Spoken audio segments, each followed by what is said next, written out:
to crush. So we're talking about Andrew Huberman's situation. His situation, not Huberman. Yeah. Yeah. So one of the things that was left out of that article. People know, I assume everybody here knows exactly what happened. So there's an article that Andrew Huberman, an ex, got a hold of a reporter and said that he's a philanderer, he's doing all these terrible things, he's a bad guy. Yeah. And so they write this long article. What they left out was that the person who accused him of all this, first of all, is being investigated by the DOJ for fraud and is in the middle of that right now. It's a very serious case. I would name the case, but that would... Like, they made the lady anonymous, which is also crazy. Like, you could have an anonymous person who attacks this famous person which is essentially, whether it's true, what the things she's saying are true or not true, the stuff she left out, the DOJ stuff. And that's when he breaks it off. Exactly. He breaks it off. The DOJ contacts him because they're investigating this woman.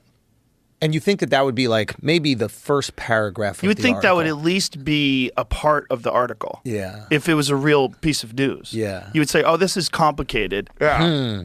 Okay, so what do you think it is? Do you think it could come from pharmaceutical companies? I don't think there's zero influence.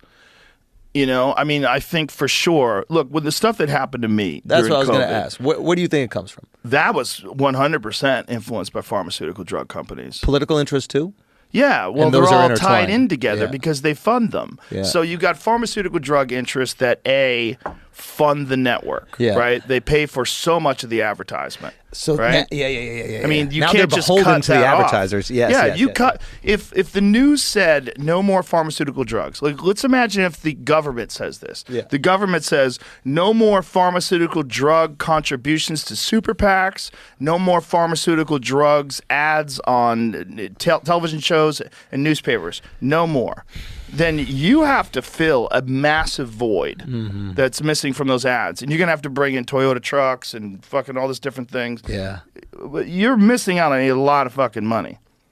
So if that's a giant portion of your ad revenue, you're going to avoid all conversations about vaccine injuries. Yes. They're not going to come up. You are going to shut them down and go to commercial. Yes. You're going to say, well, the studies don't show that. The study don't. You'll talk over RFK. Yeah. What you're saying is just simply not true. Vaccines are the reason why we don't have blah, blah, blah, blah, blah. Yes. The vaccines have never been shown to cause autism. Vaccines, and then we'll be right back. And they go to commercial. And then it's just like the person shouted them down. They're probably getting talk in their ear. Don Lemon, get off the subject. You know, like there's probably someone in their ear because they do have earpieces. But here's the thing. I don't even know if they have to tell you. When you know that you are being paid by someone, it's very easy to just go along with whatever narrative they support. 100%. And that's the tricky thing, because a lot of times we act like there's these like group of 6 people that are disseminating this information. They're directly hitting up Don Lemon, all these other people, like you must behave this way.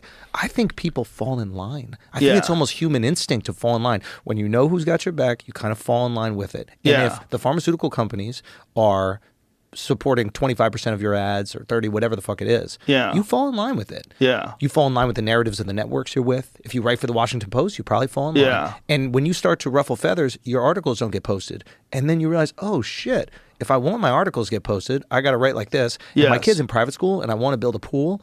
And now there's this incentive structure that's built in without anybody fucking telling you what to do. Exactly. So it's not as like nefarious as people assume it is when you hear about like the deep state and who are these people telling you. It's an incentive structure built in, and human beings want to survive. And we start kind of doing the things that will help us survive. And it's all implied. You know what you're supposed to say and not supposed to say. It's the Clinton speaking fee. Like no one wants to hear Hillary Clinton speak. Exactly. Nobody ever has wanted to hear her speak. But if she's getting $400 grand from Goldman Sachs, after she's, what was he, Secretary of State. So it's like, but Goldman Sachs doesn't need to say, hey, by the way, you're going to get speaking fees. She knows it. Exactly. They all fucking know it. Well, that was why during the Trump debates with Clinton, he was like, release the transcripts of those speeches.